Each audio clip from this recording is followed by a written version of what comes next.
Conflitos amorosos, fortes laços de amizade, um grande julgamento que deixa a vida dos tolos de cabeça para baixo e uma tonelada de drama. Esses últimos 5 episódios da segunda temporada de Helluva Boys andaram com vários arcos ao mesmo tempo, então temos uma porrada de coisa para falar. Pode ser estranho para quem é novo aqui, mas sim, nesse canal também se fala de Helluva Boys. Ou pelo menos se falava. Oi, Blachit, e nesse vídeo não vamos fazer resumo da série. Disse isso na comunidade há muito tempo atrás. E também, são 5 episódios e mais 4 curtas. Mesmo se eu quisesse, não daria. Então, vamos por partes. Focando apenas no arco do Blitz, Stolas e também da Octavia. Já que eles tiveram muito foco nesse fim de temporada e tentar prever o que vai acontecer na próxima. No final do episódio 7, lá da primeira temporada, o relacionamento do Blitz e Stolas ficou mais conturbado do que o normal depois do encontro, entre aspas, que tiveram no Oasis, deixando bem claro 2 dilemas do casal. A autodepreciação do Blitz por não se achar bom o suficiente ou até mesmo digno do amor dos Stolas, e a carência do Blitz para ser amado por alguém pelo que ele é, não por usar seu título e grimório como barganha. E isso se enquadra em um dos principais motivos de crise de relacionamento, pelo menos da minha perspectiva. Mal entendidos. E nem a falta de comunicação em si, é realmente um grande mal entendido entre o casal, que normalmente é um saco em obras de romance, e por isso que só existe um filme de romance que tolero, mas em Helluva Boys isso é bem trabalhado. Nesse vídeo, Octavia está em perigo, tinha dito que tanto o Blitz quanto o Stolas tiveram passados traumáticos. O Blitz perdeu seu porto seguro, que era sua mãe, e quase seu melhor amigo por um acidente que ele mesmo provocou, além de perder o contato com sua irmã gêmea, por quem ele sente muita falta. Então, a partir disso, ele chegou na conclusão que ele estraga tudo que ele toca. E esse pensamento é um tanto problemático, porque, tirando o fato de que todos eles estão no inferno, todos cometem erros. Uns mais, outros menos. E não tô tirando totalmente a culpa dele pelo incêndio, mas aquilo não foi algo proposital. Por isso se chama acidente, foi algo que aconteceu. Ele não tinha como prever aquilo. Então, depois desse momento, ele acabou se fechando sentimentalmente para outros demônios. Não conseguindo manter um relacionamento por muito tempo, porque a partir do momento em que começava a ficar mais sério, além da parte puramente carnal, ele simplesmente ia embora para não querer estragar isso também. Mas fazendo isso, ele já estava estragando tudo. Então, por perceber isso em algum ponto, ele começou até mesmo a questionar se alguém realmente se importava com ele e se merecia esse sentimento, justamente por ele ter sido cuzão anteriormente. A Verósica falou sobre isso durante a festa anti-Blitz que ela monta anualmente. Não só para juntar todos os ex do Blitz para odiarem eles juntos, mas também auxiliar eles com sua desilusão amorosa. Porque o Blitz não estava só se prejudicando com essa autodepreciação dele, ele estava prejudicando outros com quem ele se relaciona, fazendo se sentirem insuficientes e até podendo começar a replicar essa mesma ação com outros demônios, criando um ciclo de relacionamentos ruins generalizado. Claro que nem todo mundo vai replicar o que o Blitz fez com eles, até porque nem todo mundo é cuzão igual ele, mas existem aqueles que nunca vão se recuperar dessa desilusão, e é por isso que a Verósica faz esse evento. No único momento em que ela se sentiu confortável para baixar a guarda e dizer que amava ele, o Blitz foi embora, deixando ela não só constrangida pela situação, mas também se sentindo culpada por ter feito algo de errado ou não ser boa o suficiente. Então, ela começou a ajudar os outros ex a superarem essa fase que ela também passou.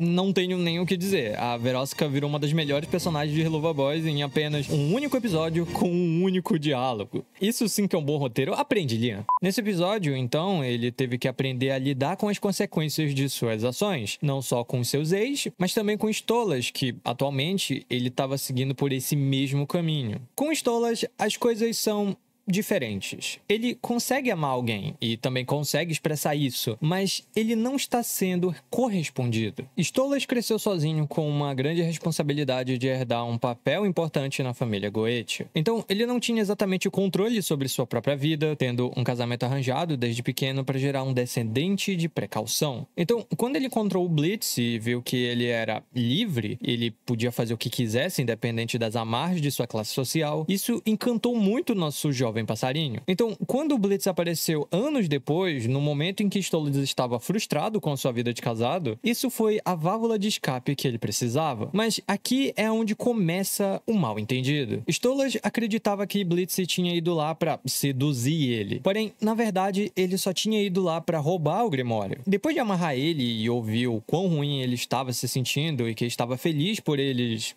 sabe, irem coisar, o Blitz se sente meio culpado e acaba indo coisar. Então, a primeiro momento, a troca do livro por Noites Quentes parecia um bom acordo.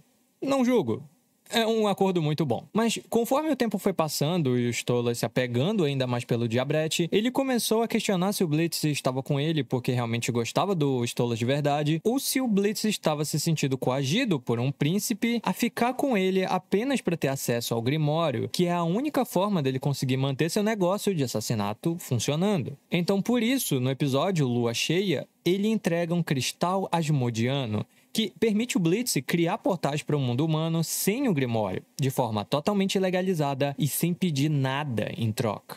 Quer dizer, Stolas queria uma resposta sincera, queria que o Blitz genuinamente ficasse pelo que ele é, e não por acordos ou necessidades de manter seu negócio funcionando, apenas porque o Stolas é o Stolas. Mas pelo histórico do Blitz, a gente já sabe que ele não conseguiu levar isso muito a sério, achando que era algum tipo de fantasia e que nunca que o Stolas via ele como um igual, mas na verdade eram os mais sinceros sentimentos do Stolas e um teste das intenções do Blitz. Então os dois se separam, entre aspas, cada um vai curtir sua depressão do seu jeito. Até que o Blitz é preso e julgado por usar o Grimório, o Goethe, indevidamente, e outras coisinhas que o desgraçado do Andreifus joga na conta da IMP, sendo condenado à morte que iria ser transmitida para todo o inferno. O Blitz, obviamente, não ia deixar que isso acontecesse, então ele acaba absorvendo todas as acusações para si mesmo, dizendo ser o cabeça mestre de todos os crimes.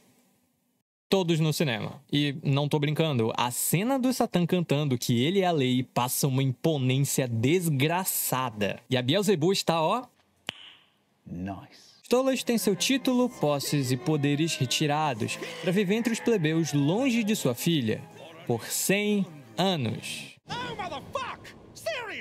Então, é aqui onde Octavia entra. O relacionamento pai e filha do Stolas e a Octavia não é perfeito, mas está longe de ser ruim. Apesar dela ter sido feita só para continuar a linhagem Goetia, Stolas realmente ama a sua filha de verdade e faria de tudo para fazer ela feliz, além de destruir a alma de quem tentasse fazer mal a ela. Octavia é a única coisa boa que veio desse casamento. E também é uma das 2 pessoas no mundo que mantém sua sanidade em dia, mesmo precisando tomar remédios para ficar feliz. Perder esse laço com sua filha é uma das piores coisas que poderiam acontecer com Stolas, e provavelmente ele não pensou muito bem nisso quando ele se pôs de frente contra o Príncipe Infernal para proteger o Blitz. Então, agora o Stolas conseguiu salvar o seu Diabrete amado, mas em troca ele vai perder 100 anos de convívio com a sua filha. Apesar de que, no último episódio da segunda temporada, ele tenta falar com ela, mas acaba se envolvendo em uma luta contra o Andreifus, terminando em uma cena onde a Octavia diz que ele escolheu ficar com Blitz ao invés dela, e que estava precisando tomar aqueles remédios por achar que ela era um problema, por causa do casamento arranjado e tudo mais. E ter o ódio de sua filha é pior do que a morte para os Stolas. Disclaimer, falei isso também no vídeo sobre a Octavia, mas é estranho ela achar que o Stolas abandonou ela, sendo que ele nunca demonstrou isso. Apesar dessa fase adolescente, ele sempre tentou seu melhor para agradar ela. Faria muito mais sentido se a Stella ou o Andreifus contasse algumas mentiras para ela sobre os Stolas, para justificar essa raiva que ela tá tendo do pai agora. E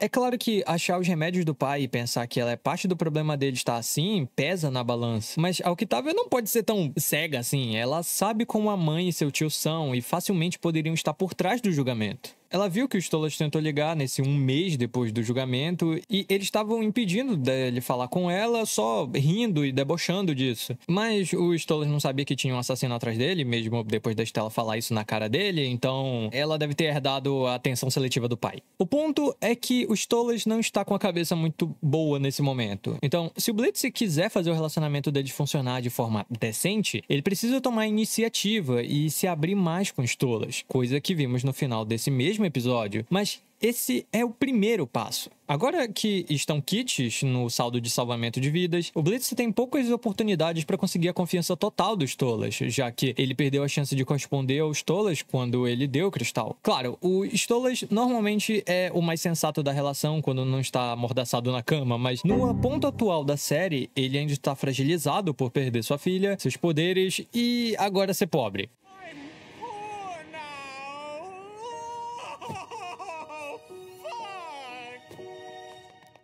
Então, vejo uma grande oportunidade para o Blitz restaurar essa confiança. O Blitz também é pai, então ele entende que Octavia é muito importante para os Stolas e provavelmente irá ajudar ele a conseguir o perdão de sua filha. O Stolas disse que ela se foi, mas isso não é totalmente verdade. A mansão Goetia fica no Anel do Orgulho e é de fácil acesso. Tecnicamente, o Satã não proibiu ele de encontrar com a filha, mas o Andreifus e a Stella não vão deixar ele entrar na mansão. Então o Blitz vai ter que usar o cristal para conseguir entrar lá ou puxar Octavia para um ponto de encontro. No geral, nada que uma boa conversa não resolva. O problema talvez seja caso o Andreifus passe as responsabilidades dos Stolas para Octavia, o que vai deixar ela presa à burocracia demoníaca e talvez manter ela nos anéis mais abaixo. Claro que tem a questão de idade, mas é provável que ela vire adulta logo e o Andreifus aproveite essa brecha para mantê-la o mais longe possível dos Stolas. Talvez Stolas tenha a ajuda daquele Goetia que defendeu ele durante o julgamento, dando novas provas para conseguir um novo julgamento, já que, apesar do Satã se dizer ser a lei, ele parece facilmente influenciável, então deve ser relativamente fácil conseguir fazer ele revogar a sentença dos Stolas usando as provas certas. Talvez algo relacionado ao próprio Andreifus, que a gente ainda não sabe, ou obrigando Striker a confessar que Stella era a mandante do assassinato dos Stolas. Só relaxem que ainda há esperanças de pai e filha se reconciliarem na próxima temporada, e isso também ajudar no relacionamento do Blitz e os Stolas. Mas se você estiver interessado na temporada de O Distrito dos Lampejos, aqui está um vídeo sobre seu trailer de anúncio. Ou quem sabe o que poderia acontecer com as centopeias em uma possível segunda temporada de Murder Drones. Obrigado pelo seu tempo e fui.